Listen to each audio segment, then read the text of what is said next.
네. 오늘 우리가 교회의 정치를 좀 보려고 합니다. 네. 우리가 지난번에도 계속 봤듯이 27조부터 32조까지 교회론에 대한 내용들이 나오는데요. 우리 지난주에는 참된 교회와 거짓 교회 사이의 차이점, 참된 교회를 중심으로 우리가 봤고요. 그리고 이제 오늘은 교회가 직분들에 의해서 다스려진다라는 거 우리가 함께 보도록 합시다. 그리스도인들은 두 가지 정치체제 가운데에서 살아갑니다. 그래서 하나는 세속의 정치체제죠. 세속의 정치체제고, 우리가 다른 하나는 영적인 정치체제입니다. 우리가 어느 나라에 살고 있습니까? 그래요, 대한민국이죠. 대한민국 국민으로서 살아가고 있는데, 대한민국의 이 정치체제와 헌법에 의해서 우리가 이제 살아갑니다. 그리고 우리는 또한 동시에 교회의 시민으로서 하나님 나라의 백성으로서 하나님의 정치체제와 하나님의 말씀을 따라 살아갑니다. 근데 이 두 가지의 정치체제는 갈등을 일으킬 때가 있죠. 갈등을 일으킬 때가 있습니다. 예를 들자면 아주 작은 예지만 이런 겁니다.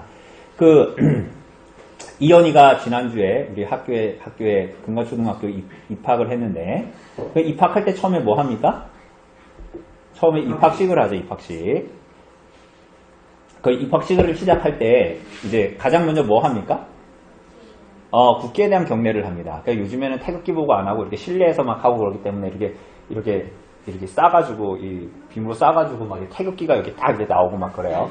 자, 그러면 이제 국기에 대한 경례를 할 때 우리는 어떻게 해야 될까요? 이현이는 어떻게 했을까요? 거기 1학년 애들이잖아요. 이제 유치원에서 초등학교 딱 이제 올라간 1학년 애들이에요. 근데 이제 국기가 딱 나오면서 이제 나는 자랑스러운 태극기 앞에 뭐 이러면서 쫙 나오잖아요. 그럼 이제 선생님들은 이제 이렇게 하고 이러는데 우리 이현이 어떻게 했을까요? 이렇게 했어요. 아니 근데 이현이만 그런 게 아니라 옆에 다른 애들도 다 그렇게 했어요. 너한테 뭐라는 게 아니야. 다른 애들도 다 그렇게 했다고. 근데 여기서 중요한 게 뭐냐면 우리 전에 나단이나 우리 이엘이나 그렇게 이제 한 것도 봤지만 우리는 자랑스러운 태극기 앞에 충성을 다할 것을 굳게 다짐하지 않죠. 그러니까 우리는 국기는 우선 인격체가 아니에요. 국기는 인격체가 아니고, 그리고 국가 또한 우리의 충성의 대상이 아닌 거죠. 그죠? 그래서 우리는 하나님 나라 백성으로서 살아가기 때문에 우리가 국가의 이런저런 것들에 순종하는 것, 순종하면서 그 권위를 인정하고 그런 방식으로 이제 살아가는 거죠. 그래서 국가의 정치와 교회의 정치는 사실은 분리되어져 있는데, 물론 그게 적대적이지 않고 상호 협력적이죠. 그래서 국가의 임무는 교회를 보호하는 일이 될 것이고, 그리고 교회의 임무는 국가를 위해서 기도하고 하나님의 말씀을 선포하는 것일 겁니다. 이걸 기억하고, 그러면서 우리는 교회는 사실은 국가의 무엇에는 굴복하지 않아요. 아까도 얘기했잖아요. 우리는 국가를 하나님으로 여기지 않는다니까요.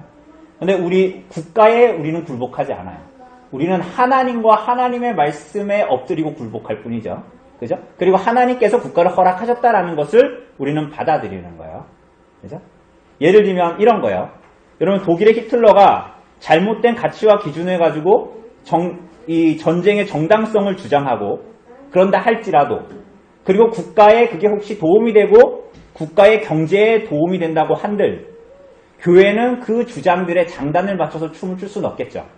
근데 독일의 많은 교회들은 실제로 그렇게 했어요. 보네퍼 같은 사람은 거기에 저항했고, 이 보네퍼는 더 나아가서는 사실은 히틀러를 저격하려고 그랬어요. 히틀러를 죽이려고 그랬어요. 근데 그게 그 전에 걸려서 이제 처형을 당했죠. 그런데 이런 방식, 그러니까 히틀러를 죽여야 된다, 이것을 찬성하자, 그런 얘기가 아니라 그리스도인들은 하나님 안에서의 참된 자유와 해방을 맛본 자로서 국가에 종속되는 존재는 아니다라는 거야. 그것은 사실은 성경을 보면 되게 특이한 내용들이 아닙니다. 선지자들이 이스라엘 사회 안에서 살았음에도 불구하고 그들은 틀림없이 그 국가를 존중하고 하나님께 세운 나라라는 것을 인정했지만, 하나님의 경륜 안에서 하나님의 말씀에 의한 진리를 왕 앞에서 선포했던 사람들이 다 선지자들이잖아요. 그죠? 그러니까 이스라엘의 왕이라고 해서 선지자가 하나님으로부터 받은 말씀은 왕이기 때문에 거부하거나 뭐 이런 방식으로 하지 않았거든요. 불의한 왕들 앞에서 하나님의 말씀을 전했던 자들이 하나님의 말씀을 가지고 있었던 선지자들 혹은 그런 사회 안에서도 바알에게 무릎 꿇지 아니했던 아합의 시대에도 바알에게 무릎 꿇지 않았던 수많은 사람들을 하나님께서 남겨주셨죠. 근데 그 이유는 뭡니까? 하나님 나라를 살아가는 사람들, 하나님께서 그 하나님을 섬기며 살아가도록 남겨두신 자들이 어떤 불의한 시대 가운데에도 어떤 교회의 시대 가운데에서도 존재했었기 때문이에요. 그래서 우리는 두 정치체제 가운데 살아가는 것 같지만 사실은 하나님의 나라에 속한 영적인 정치체제, 오늘 우리 홍철구 성도님이 잘 기도해 주셨지만 우리는 그런 영적인 질서 아래서 다스려지고 살아가는 것이 교회의 존재 방식이다라는 거. 그리고 그리고 교회적인 삶의 방식이 그래서 말씀에 의한 순종이다라고 말할 수가 있는 거예요. 그죠? 그래서 어떤 면으로 보자면 여러분 우리가 사는 사회는 민주주의 사회이지 않습니까? 그죠? 민주주의 사회인데 이게 지금 우리나라에서 가장 잘 맞는 정치 체제죠. 근데 그러함에도 불구하고 다른 사회에서는 다른 정치 체제들이 맞을 수 있어요. 그죠? 공산주의를 말하는 게 아니라 그게 뭐 왕정이면 왕정에 따른 것들, 그죠? 뭐 내각제면 내각제에 따른 것들. 그러니까 여러 가지 정치 체제가 있을 수가 있어요. 그런데 우리는 사실은 그것을 뛰어넘어서 하나님의 영적인 질서가 있다라는 것을 인정하고 받아들이는 사람이에요. 그래서 우리가 이 지구상에 살지만 수많은 정치 체계 가운데 있고 때로는 그게 불합리한 정치 체계인 것 같아도 그 가운데도 여전히 하나님의 영적인 질서에 통치를 받는 사람들이 있어요. 북한에도 있고 중국에도 있고 그리고 그렇지 않은 많은 나라에도 그리스도의 영적인 질서에 따라 지배를 받는 사람들이 있는 거예요. 그래서 교회의 정치는 개인주의적인 질서도 아니고 심지어는 민주주의적인 질서도 아니에요. 심지어 공산주의적인 질서도 아니에요. 교회는 영적인 질서의 지배를 받는 그리스도의 통치를 받는 나라다. 그리고 그 그리스도의 중심의 질서는 그분의 말씀에 잘 드러나 있다라는 거 우리가 기억할 필요가 있습니다. 그렇기 때문에 교회 정치의 지배를 받는 사람들은 교회는 실제로 어떤 사람이 범죄했을 때 육체적인 형벌을 가해요, 안 가해요? 주일날에 은희자매가 지금 2주째 지금 출석을 안 하고 지금 있는데 그럼 다음 주중에 제가 찾아가가지고 저희 교회 골방에다 가둬요, 안 가둬요? 아니 근데 개혁시대에는 국가와 종교가 분리되지 않았기 때문에 실제로 그랬어요. 실제로 그랬는데 그렇게 해요, 안 해요? 안 하죠. 안 하죠. 그죠? 그러니까 우리는 하나님 나라에 속한 영적인 질서의 체제의 지배를 받는 사람들이기 때문에 그래요. 그래서 뭐예요? 권면하고 경고하고 경책하고 수찬정지도 하고 그 영적인 징계를 내리죠. 그죠? 그런 가운데 이제 우리가 있는 거예요. 그래서 우리는 이 세상의 방식이 아니라 오직 믿음으로 영적인 질서에 반응하고 순종하는 사람들이에요. 이번 주에 삼척 한번 갈 건데 삼척 가가지고 은희자매 만나면 은희자매한테 너 이렇게 했으니까 너 이렇게 하면 안 돼요. 너라고 자꾸 하니까 자매 그렇게 하면 안 돼요. 그러니까 이렇게 와서 예배 드리고 그렇게 해야 되는 겁니다. 라고 했을 때 그 말을 받는 사람들은 벌금 내라고 하지 않았잖아요. 그런데 목사가 가서 하나님의 말씀에 따른 권면을 했잖아요. 그러면 거기에 순종하는 사람들은 뭘로 반응하는 거야? 그러니까 5만원, 10만원 벌금 내라 이렇게 하는 거면 벌금을 내는 게 아니잖아요. 근데 이 사람이 만약에 맞아 그래 내가 이런 영적인 질서에 목사의 이런 권면에 순종해야지 하면서 주일날 다음 주에 예배에 왔다고 칩시다. 그럼 그 사람은 뭘로 반응한 거예요? 믿음으로 반응하는 거예요. 영적인 질서에 믿음으로 반응하는 거예요. 그래서 교회의 정치는 우리가 오늘 볼 거지만 교회 정치체는 이렇습니다. 장로도 몇 명 있어야 됩니다. 이런 얘기 하는 게 아니라 이 교회의 정치는 믿음의 문제예요. 놀랍게도. 여러분 이걸 잘 알아야 돼요. 교회 정치는 믿음의 문제예요. 그래서 여러분들 우리가 본 이 벨기에 신앙고백서에서도 첫째 문장에서도 뭐라고 하냐면 우리는 시작하고 마지막에 믿는다 이렇게 얘기해요. 그러니까 우리는 믿는다라고 해서 예수님을 믿는다, 예수님의 구원을 믿는다, 그럼 충분히 믿는다 이렇게 얘기하잖아요. 그런데 사실은 벨기에 신앙고백서나 이런 것들을 보면 교회에 대해서 얘기할 때도 우리는 믿는다. 나중에 뭘 믿는다라고 얘기하냐면 교회를 믿는 게 아니라 하나님께서 교회의 직분자를 통해 그리스도께서 교회를 다스린다는 걸 믿는다 이 얘기예요. 우리는 믿는다요. 그래서 은희자매가 제가 주중에 은희자매 없어서 자꾸 예로 드는데 은희자매가 한테 말해서 은희자매가 그렇게 해서 권면을 받고 온다면 그는 믿음으로 반응하여 오는 거죠. 그에 응한다면 말이에요. 그죠? 그런 내용들을 우리는 좀 보게 됩니다. 근데 이 모든 것들이 성경으로부터 하나님으로부터 왔다.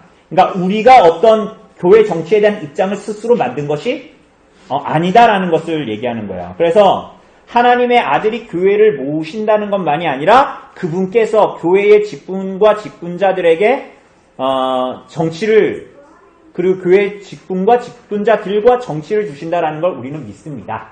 이렇게 이제 얘기하고 우리는 고백한다라는 것입니다. 그래서 다시 한번 얘기하지만 여러분 교회는 구성원들의 다수가 주장하는 것이 권력이 되어지는 민주주의를 따르지 않아요. 여러분 이거는 구약 성경만 봐도 알아요. 이스라엘 백성 우리는 막 집단지성이라고 그러잖아요. 집단지성이 모이면은 뭔가 더 신박한 거를 이렇게 할 수 있다. 그런데 아무리 신박한 인간들이 신박한 집단지성으로 신박한 아이디어를 낸다 한들 그들은 그것으로 구원에 이를 수가 없습니다. 구약의 모든 백성들의 역사가 다 그걸 얘기해요. 다수가 하나님을 거부하죠. 언제나 다수가 하나님을 거부해요. 그러니까 교회는 민주주의를 따르지 않아요. 오히려 교회는 직분자들을 통해서 그리스도께서 다스리는 정치 형태를 따릅니다. 놀랍죠? 우리는 이것을 믿는 거예요. 우리가 이것을 믿는 거야. 그래서 교회의 권력은 영적이고 하나님의 나라의 열쇠들을 합당하게 사용함으로 행사됩니다. 교회에 하나님께서 주신 하나님 나라의 열쇠가 뭐예요? 말씀의 선포와 성례의 집행과 교회의 권징의 시행입니다. 자, 그런데 우리가 이렇게 되었을 때 두 가지를 피하게 돼요. 자, 두 가지가 뭐냐? 두 가지의 극단이 있습니다. 이게 하나가 뭐예요? 회중주의고 하나는 뭐예요? 감독주의예요. 이거 뭐 말이 그렇지만 이게 어려운 건 아니에요. 회중주의는 뭐라고 쉽게 얘기하면 침례교. 그러니까 사실은 뿌리는 제세례파고 그 이후에는 침례교나 복음주의의 많은 교회들이 사실은 회중주의에 속하는 교회들입니다. 그래서 어떻게 하냐면 왜 이 사람들이 왜 이렇게 주장하냐면 신약의 총회나 당회가 말해주고 있지 않다 이렇게 주장해요. 마치 이런 거예요. 제세례파들이 유아 세례는 성경에 나와 있지 않지 않냐 이런 거랑 되게 비슷한 얘기를 하는 거예요. 그래서 그것을 가지면 안 된다. 그래서 교회의 권력은 그럼 어디에 있나? 직분자들에게 있지 않고 회중에게 있다. 회중의 구성원들에게 있다. 이렇게 말해요. 여러분 그러니까 회중의 구성원들에게 있으니까 무슨 일이 벌어질까요? 교인의 허입, 예를 들면은 양춘옥 성도님이 우리 교회 성도로 이제 받아들여지고 회원으로 들어온다라고 했을 때 그거 누가 결정하는 거예요? 아니 회중교회가 누가 결정하냐고요? 회중교회가 회중들이 다수에 따라서 결정해요. 뭔 얘기인지 알겠죠? 회중의 찬성표에 의해서 받아들여져요. 직분자들도 그런 신자들의 어떤 권위를 받은 사람들이 회중의 대표자로서 나타나게 되는 거예요. 근데 이런 것들이 다 뭐냐면 오류의 한 극단인데 결국은 교회의 권위의 근본이 그리스도다 라는 것에서 자꾸만 벗어나는 거예요. 이런 방식으로. 그래서 교회가 그냥 다 개체별로 보고 성도도 개체별로 보기 때문에 목사가 적정한 양 이상의 힘과 권력을 갖게 돼요. 회중교회는. 좋은 목사가 오면 교회가 좋아질 거예요. 그런데 이상한 목사가 오면 어떻게 될까요? 교회가. 망해요. 망해요. 이단으로 가거나 확실히 망합니다. 여러분, 그 교회 중에 여러분들이 잘 아는 목사님이 있어요. 우리 도서들 꼽혀있는데 맨 아래 칸에 그분 설교집도 있어요. 찰스 스펄전 목사님. 찰스 스펄전 목사님은 엄청난 설교가였어요. 근데 침례교 진영에 속한 목사님이었거든요. 그래서 이 교회가 메크로폴리탄 타버너클 교회였는데 엄청난 설교가였어요. 엄청난 영향을 주고. 그런데 이제 이분이 당시에 침례교 목사들에 대해서 비판하는 글을 썼어요.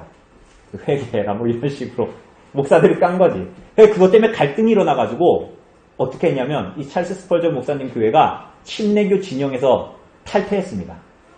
탈퇴했어요. 그 무슨 일이 벌어졌을까요? 스펄전 목사님이 영원히 살았을까요? 못 살았을까요? 스펄전 목사님이 영원히 살았어요? 못 살았어요? 천국에 가셨죠. 그 얘기하는 게 아니라 이 땅에서 영원히 살았을까요? 못 살았을까요? 못 살았어요. 아무리 대단한 영향을 끼치는 사람도 영원히 살 수 없잖아요. 이 땅에서. 그래서 소천하셨어요. 그 교회 어떻게 됐을까요? 퀴즈입니다. 어떻게 됐을까요? 아니요. 세습을 했어요. 누구에게 세습을 했냐? 그 아들 토마스에게 세습을 했어요.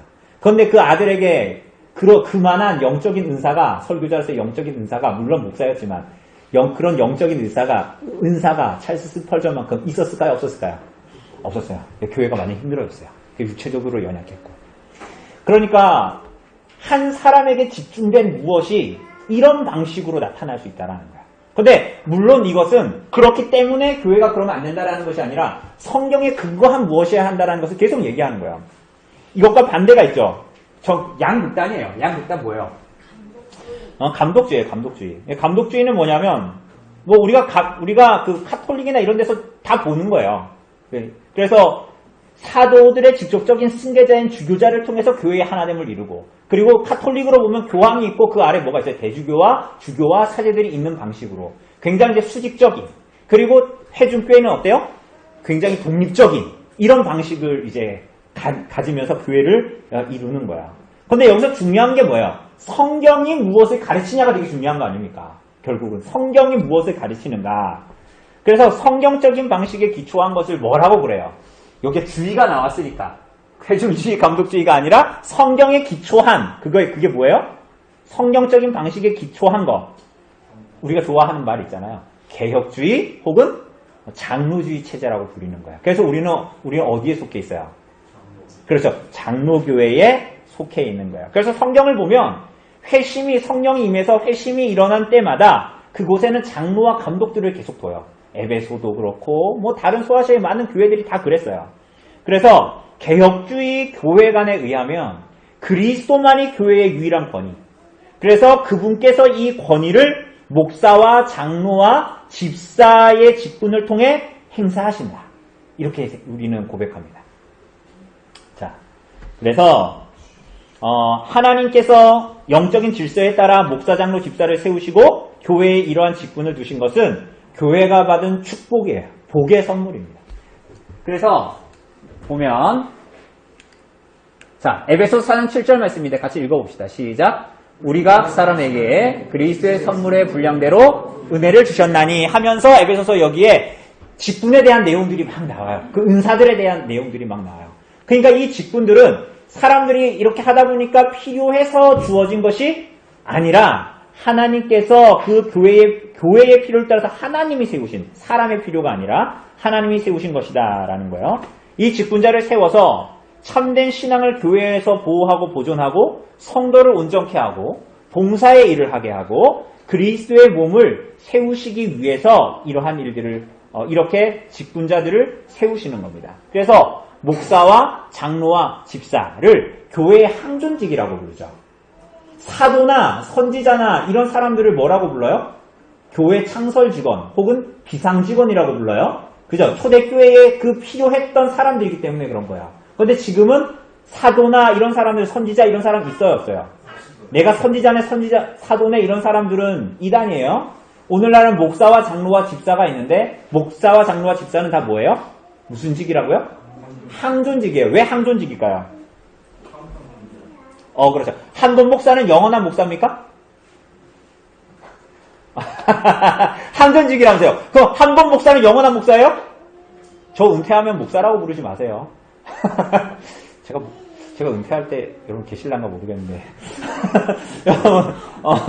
여러분 제가 은퇴할 때 은퇴하고 나서 저한테 목사라고 부르면 안 돼요.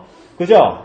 항존직이라는 건 뭐냐면 교회에 항상 있어야 하는 직이라는 거지. 한 번 장로는 영원한 장로, 한 번 목사는 영원한 목사라는 말이 아니에요. 우리 자꾸 이거 붙으니까 자꾸만 은퇴하고도 뭐라고 불러요? 은퇴 목사, 은퇴 장로, 은퇴 집사, 명예권사 뭐 그걸 왜 붙이는지 모르겠어요. 그거 하고 싶어요 계속? 너무 힘들지 않아요? 그거 계속하면 너무 힘들 것 같은데 설교 준비 제가 막 80, 90대까지 하라고 하면 너무 힘들어서 못할 것 같거든요.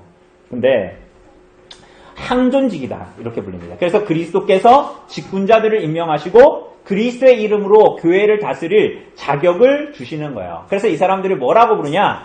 그리스도의 종 혹은 그리스도의 하인이다. 그리스도의 노예다 라고까지도 성경은 부르고 바울은 사도는 자기 자신을 그렇게 부르는 거예요. 왜? 누구의 지배를 받는 사람들이기 때문에. 그리스도의 지배를 받도록 부름을 받아 섬기는 자들이기 때문에 그렇게 부르는 거예요. 그래서 이 사람들은 교회에서 매우 중요한 지위를 차지합니까? 안 합니까? 합니까? 안 합니까? 매우 중요한 지위를 차지해요. 정말 그래요. 그런데 이 사람들은 인간이에요? 하나님이에요? 인간이에요. 응? 그러니까 여러분들 이걸 할 때도 항상 생각해야 돼요. 왜냐하면 이 직분자들을 보는 두 개의 극단적인 시각들이 있어요. 어떤 사람들은 이렇게 봐요. 우리 목사님 너무 홀리해. 아까 이 땅에 황무한 곳에서 찬양하는 거 봤지? 얼마나 거룩하고 홀리해. 질문을 도저히 걸 수가 없어. 무슨 질문 설교하고 나서 질문을 너무 거룩해서 질문도 할 수 없어. 거기서 온갖 영광과 막 이 특권을 누립니다. 정말로 그래요. 한편은. 그런데 한편은 어떠냐? 목회자를 회중의 하인이라고 여겨. 그래서 어떻게 하는 거예요? 목사를 누가 고용했어요? 우리가 고용했고. 목사의 생활비를 누가 줘요? 우리가 주니까 우리가 원하는 대로 해야 돼. 이렇게 생각하는 거예요. 여러분 회중교회가 이런 위험이 있어요. 사실 실제로. 조나단 에드워즈가 그래서 쫓겨난 거예요. 교회에서. 문제들이 있었지만 그것이 그런 조나단 에드워즈의 보통 결정 때문에 쫓겨난 게 아니거든요. 물론 하나님의 놀라운 섭리 때문에 조나단 에드워즈가 나중에 인디언 선교를 그래서 하게 되는 거예요. 그런데 어쨌거나 그렇다. 그래서 목사는 그리고 모든 직분들은 다 회중의 하인이 아니라 누구의 하인이에요? 예수 그리스도의 하인이에요. 그리고 그래서 우리가 오늘 이 세 직분에 대해서 간단하게 볼 텐데 자 보세요. 여기 보면 뭐가 있어요? 목사와 장로와 집사의 직분이 있어요. 근데 이것은 구약의 세 직분과 일맥상통합니다. 그래서 구약의 선지자와 왕과 제사장직이 있었잖아요. 근데 이 세 직분들이 다 임직을 받을 때 뭘 받았어요? 뭐? 안수. 기름 부음을 받았죠. 임직할 때. 기름 부음을 받았죠. 뜨거운 식용유 말고 올리브유로 기름 부음을 받은 구약의 기름 부음 받은 자들은 이 세 사람이에요. 그죠? 그런데 사실은 그리스도라는 이름의 뜻이 뭐예요? 기름 부음 받은 자예요. 구약의 이 모든 직분자들은 이 세 직분을 완전하게 하실 한 분, 완전한 기름 부음을 받은 자 그리스도를 지시하고 있었던 거예요. 그리스도께서 오시고 난 이후에 이 모든 직분들은 그리스도의 교회의 세 가지의 직분으로 나타나는 거야. 그래서 목사의 직분은 뭘 하는 거냐? 선지자의 직분인데 하나님의 말씀을 선포하는 거야. 여러분 저에게 뭘 기대하세요? 그죠? 여러분 저의 개인적인 경험과 이야기를 하는 자리가 설교 시간이 아니란 말이에요. 그죠? 여러분 가장 좋은 거는 앞자리에 앉는 사람이래요. 우리 교회에서는. 왜? 앞자리에 뭐가 있어요? 탁자가 있어요. 하나님의 말씀을 설포하는 설교자의 성경 해설을 잘 써야 될 거 아닙니까? 테이블에 앉는 사람이 제일 좋은 거예요. 그래서 앞자리가 금자리라서 그게 아니라 쓸 수 있어서 좋은 거예요. 쓸 수 있어서. 그러니까 하나님의 말씀을 선포하는, 그러니까 목사는 자기가 좋아하는 주제, 자기가 원하는 본문을 골라서 그런 걸 얘기하는 사람들이 아니에요. 자꾸만 성도들이 그런 거 듣고 좋아하면 안 돼요. 자꾸 CTS나 이런 거 틀면은 참 재밌게 얘기하는 뭐 이상한 사람들 많아요. 근데 그건 목사가 하는 일이 아니에요. 그거는 CTS 안 틀어도 테드나 이런 거 틀어도 유창하게 좋은 거 교양적인 얘기들 많이 하고 신박한 얘기들 하는 사람 되게 많아요. 근데 목사한테서 여러분들 교회 와서 그런 걸 들으면서 막 눈물을 흘리거나 그럼 눈물도 흘리지 말아줘야 돼. 그런 이상한 얘기를 할 때는. 그래서 목사는 하나님의 말씀을 선포하는 임무를 지닌 사람이에요. 그래서 말씀 속으로 들어가서 보화를 캐내 하나님의 뜻이 무엇인지. 그래서 성경의 진리의 모든 범위를 강해함으로 하나님의 전체적인 경륜을 설교해야 되는 거예요. 거기 안에는 하나님이 주시는 위로도 있을 수도 있고요. 격려도 있을 수도 있고요. 책망도 있을 수도 있어요. 근데 그렇게 설교하면 목사가 인기가 좋아질까요? 안 좋아질까요? 그래서 선지자들이 다 인기가 안 좋았던 거예요. 여러분 구약 성경 보면 선지자들이 인기 좋았을 것 같아요? 인기 안 좋죠. 그죠? 사람들이 미워했다고 그러잖아요, 선지자들을. 니 그런 얘기 왜 하냐고 대체. 좋은 얘기 하라고, 좋은 얘기. 나 잘 될 거란 얘기 하라고. 근데 목사들이 자꾸 그런 얘기 하면 그런 얘기 하라고 부르받은 사람들이 아니란 얘기야. 그렇다고 나쁜 얘기만 하냐, 그게 아니라 하나님의 말씀에 의한 때로는 위로, 때로는 격려를 하고 때로는 하나님의 말씀에 의한 책망 혹은 그리스도와 화목하라는 호소, 회개하고 그 자리에서 돌이키라는 권면, 이런 것들을 하도록 부름을 받은 거예요. 그렇게 하는 게 충성스럽게 말씀을 섬기는 것이고 충성스럽게 그리스도를 섬기는 것이다. 그리고 그런 충성스러운 설교를 통해서 사람들은 구원받는 거예요. 돌이키고 회심하고 그리스도께로 나아가서 그 사람은 구원받고 그래서 그로 말미암아 하나님은 영광을 받으십니다. 충성된 말씀을 섬기는 설교를 통해서 충성된 임무를 함으로 인해서 하나님은 영광 받으시는 것이에요. 그죠? 놀라운 일을 지금 여러분들이 경험하고 있어요. 여러분 하나도 안 놀랍잖아요, 지금. 그죠? 근데 놀라운 일들을 경험하는 거예요. 왜? 하나님 그리스도께서 여러분 같은 죄인들을 구원하시기 위해서 저 같은 죄인을 사용해서 말씀을 선포하게 하시는 거예요. 기적 같은 일인 거예요. 여러분 같은 죄인을 구원하시기 위해서 저 같은 죄인도 들어서 하나님께서 종으로 쓰신단 말이에요. 그렇게 하나님의 뜻을 전하게 하시는 거예요. 그죠? 그래서 목사가 말씀을 선포하고 가르치고 성례를 집례하고 성도들의 영혼을 감독하고 치리하는 것입니다. 장로는 뭐예요? 장로는 뭐예요? 무슨 직이래요? 왕직이에요. 왕. 왕은 뭐냐? 왕의 이 장로의 직무는 회중을 다스리는 거예요. 그래서 경건의 길로 인도하기 위해서 개인을 만나기도 하고 가정에 방문하기도 하고 삼척에 가기도 하고 그죠?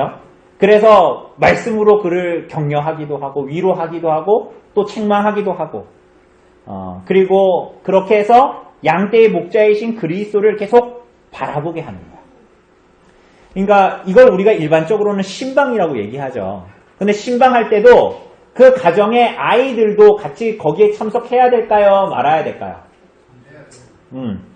어느 정도 자란 아이들은 그러한 이 장로의 신방에 참여하고 살피고 이러한 일들에 그러한 사람들에 포함되는 거예요. 자, 그런데 더 나아가서 장로는 뭐 하냐?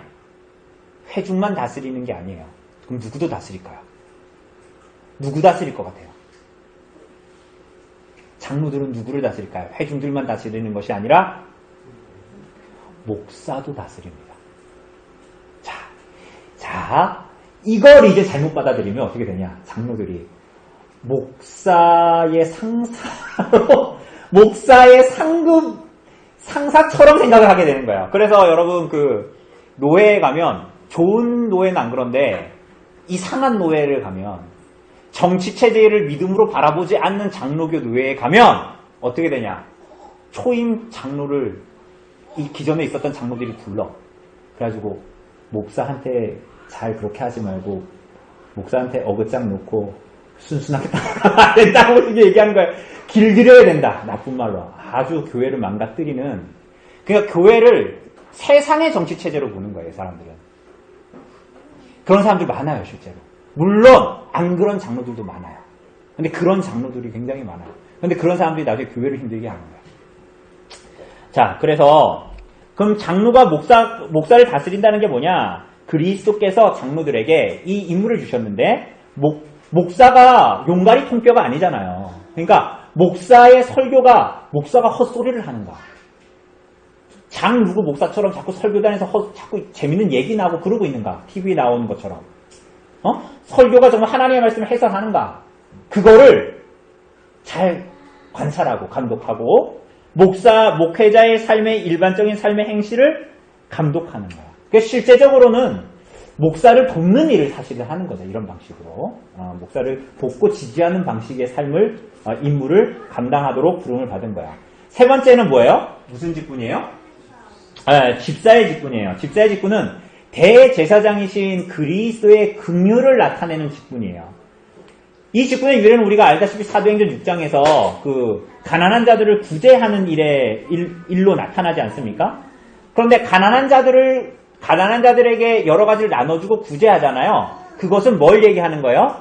가난한 자들을 구제하는 것은 집사가 아니라 누구다? 그리스도다. 집사는 그러니까 뭐예요? 누군가를 도와주는 집사들은 누구의 손이에요? 그리스도의 손입니다. 그렇습니다. 그래서 사랑으로 서로를 섬기고 성도들을 섬기고 대접하는 일, 집사의 일. 그런데 물론 이것은 사실은 모든 성도들의 일이에요. 그러니까 우리 자꾸만 착각하는 거예요. 우리 마지막에 볼 건데 성도들이 착각할 때가 있어요. 뭐냐면 야, 그 누구 돕고 나누고 이런 일은 집사들이 하는 일이야. 우리 교회로 얘기하면 그거 직책자들이 하는 일이지 나는 하는 일이 기다 아니다? 아니다 이렇게 생각해요. 아니에요. 성경이 언제 그렇게 얘기했어요? 모든 성도들이 지체들을 서로 돌아보고 서로를 섬기고 서로를 대접하는 일에 힘쓰라 그랬잖아요. 근데 이 집사들은 특별하게 그것들이 잘 이루어지고 있는가를 보고 더 힘써 제외되는 자들이 없이 모두 다 이런 성도의 진정한 교제를 이루기 위해서 노력하는 일들을 하도록 집사의 직분이 부름을 받은 거예요. 그래서 장로의 직분을 수직적이라고 얘기한다면 집사의 직분은 어때요? 수평적인 일들을 하는 거야. 그죠? 장로들은 하나님과 그 성도 간의 사이에 수직적인 관계가 잘 이루어지게 한다면 집사는 어떻게 하는 거예요? 수평적인 관계들이 잘 이루어질 수 있도록 하는 것입니다. 자, 이렇게 하나님이 이렇게 교회를 다스리신다고요. 여러분, 하나님이 눈에 안 보인다고 안 다스리시는 게 아니에요. 그래서 성경은 뭐라 그래요? 같이 읽어봅시다. 시작. 하나님은 무질서의 하나님이 아니시오. 모든 것을 품위 있게 하고 질서 있게 하라. 이 중간에도 내용이 나오는데 고린도전서 14장에 보면 하나님은 무질서의 하나님이 아니란 말이에요. 막 여기서 방언하고 저기서 방언하고 여기서 막 얘기하고 저기서 얘기하고 여기서 설교하고 저기서 설교하고 이걸 주시는 게 아니라 하나님은 질서의 하나님이시다. 그래서 질서를 주시고 우리가 영적으로 살아갈 방식을 주시고 목사와 장로와 집사를 세워서 임무를 성실하게 수행하게 하셔서 교회의 참된 표지가 나타나게 하시고 참된 그리스도의 통치를 받는 교회로 드러나게 하신다. 그냥 직분을 세우는 건 중요하겠어요? 안 중요하겠어요? 그런데 이 지상의 교회는 불완전하기 때문에 이 일들을 이루어가는데 어려움이 있어요. 어려움이 있어요. 방해가 있어요. 방해가 있으면은 사람들이 보기에는 그 일당 독재 아니야. 왜? 방해 하나밖에 없으니까 일당 독재하냐 이렇게 생각할 수도 있고 혹은 우리 교회라는 말은 좋은 말이에요 나쁜 말이에요? 좋은 말인데 너무 우리 교회 하면 사람들이 이걸 마치 전체주의처럼 사용해요. 모든 개인들은 뭘 위해서 존재한다? 교회만을 위해서 존재해. 교회를 위해서 모든 개인들이 희생하고 오직 교회만 남는 우리 교회라는 어떤 약간 왜곡되고 오해된 방식으로서의 교회의 모습이 나타날 때가 있어요. 심지어 근데 이렇게 하면서 뭐라고 얘기하냐면 자꾸만 성경적이라고 얘기해요. 성경적이다. 이 성경적이라는 말이 좋은 말이에요? 나쁜 말이에요? 좋은 말이죠. 근데 이게 굉장히 폭력성을 가진 말이 될 수 있어요. 이 성경적이라는. 왜냐하면 성경적이라는 건 성경에 기록된 것을 말하기도 하지만 동시에 그 성경을 해석하는 사람의 무엇이 거기에 항상 들어가거든요. 그죠? 그래서 이 성경적이라는 것은 굉장히 폭력적일 수도 있는 거야. 그래서 참 어렵죠.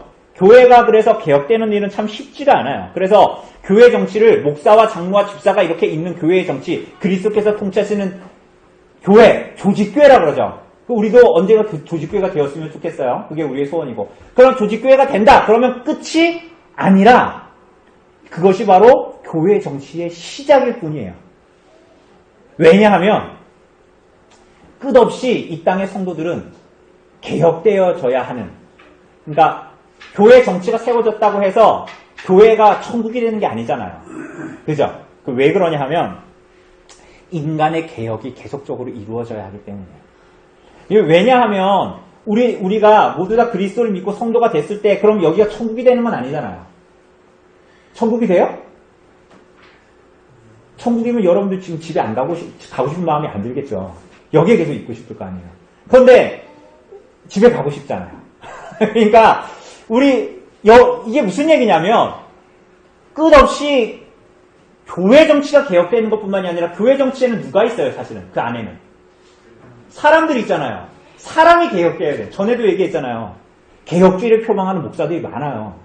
그런데 왜 개혁주의 교회들은 하나 되지 못할까요? 왜 그런 것 같아요, 여러분? 목사들이 개혁되지 않기 때문에. 개혁되어지는 목사는 인간다운 인간미가 그 사람에게서 보여져야 될 거 아닙니까? 그런데 그런 것들이 안 보이는 거지. 그래서 여기에는 이러한 일들을 지상의 교회에서 이루기에는 참 불완전하고 어려운 면들이 여전히 존재합니다. 그럼에도 불구하고 하나님께서 이러한 임무를 우리에게 주셨고 그렇기 때문에 우리가 이 일들을 이제 감당하도록 교회를 이루도록 부름을 받은 거야. 그래서 그럼 이렇게 들으면 마지막 질문이에요. 이런 질문이 나와요.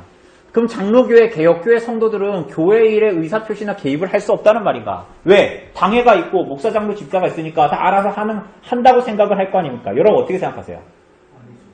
왜 아닙니까? 그러면 성도들은 뭘 해야 돼요? 네? 네? 제도를 하기 위해서 청원이나 있습니다. 청원을 할 수 있다. 청원을 할 수 있어요. 건의할 수 있죠.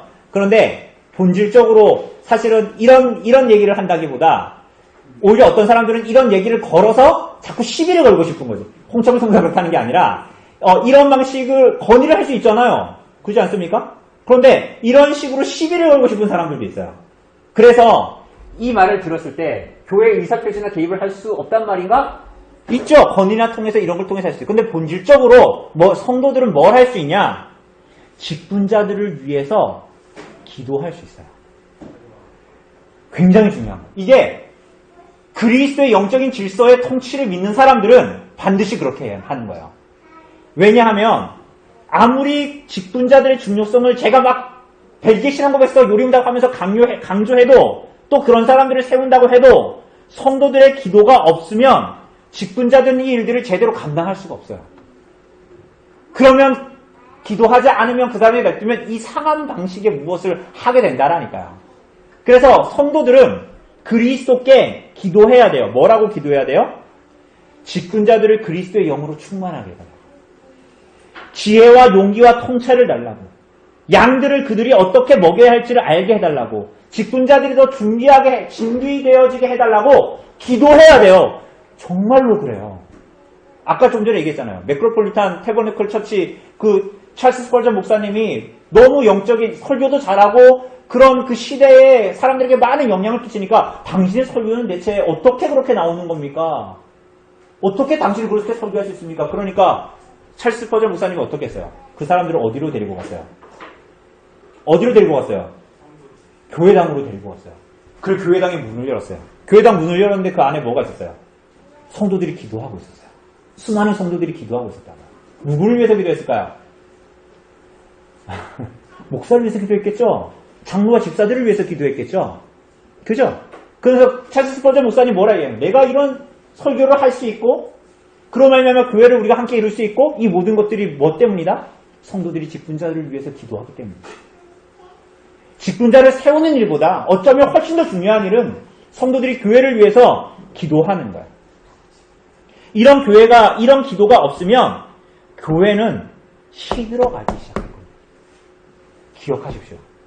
목사와 장로와 집사라는 장로교회 정치의 직분자들을 세운다고 한들 아무리 세워보세요. 세상의 정치랑 비슷하게 돌아가요. 그건 타락한 교회의 정치예요. 거기에는 그리스도께 속한 선한 것이 절대로 나올 수가 없어요. 성도들이 그들을 위해서 기도하고 그랬을 때 교회의 신비와 역설이 그 안에서 일어납니다. 어떻게? 여러분, 교회의 미래가 누구에게 달려있어요? 교회의 미래가 누구에게 달려있어요? 오늘 직분의 이 교회 정치에 대해서 봤잖아요. 교회의 미래가 누구한테 달려있는 것 같아요?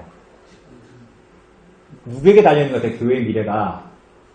말씀을 해보세요. 누구한테, 끝낼 테니까 말씀을 해보세요. 누구한테 달려있냐고요? 교회의 미래가 누구한테 달려있어요, 여러분? 누구요? 똑바로. 누구라고요? 누구에게 달려있다고요? 오늘 직분론을 배웠는데 또 이렇게 거룩하게 그리스도 이런 얘기 나오면 안 돼요. 우리의 손에 달려있어요. 자, 우리의 손에 달려있다고요. 근데 이 사실을 알 때 우리는 어떻게 할까요? 그리스도께 달려가는 거예요. 다시. 교회의 미래는 이 우리들의 손에 달려있어요. 근데 여러분 그거 감당할 수 있겠어요? 여러분 진짜 그거 감당할 수 있겠어요? 여러분 마지막 날에 그거 하나님 앞에 회개할 자로 열매를 가지고 가야 되는데 여러분의 능력으로 감당할 수 있겠냐고요. 그래서 어떻게 해요? 그래서 그리스도께로 달려가는 거예요.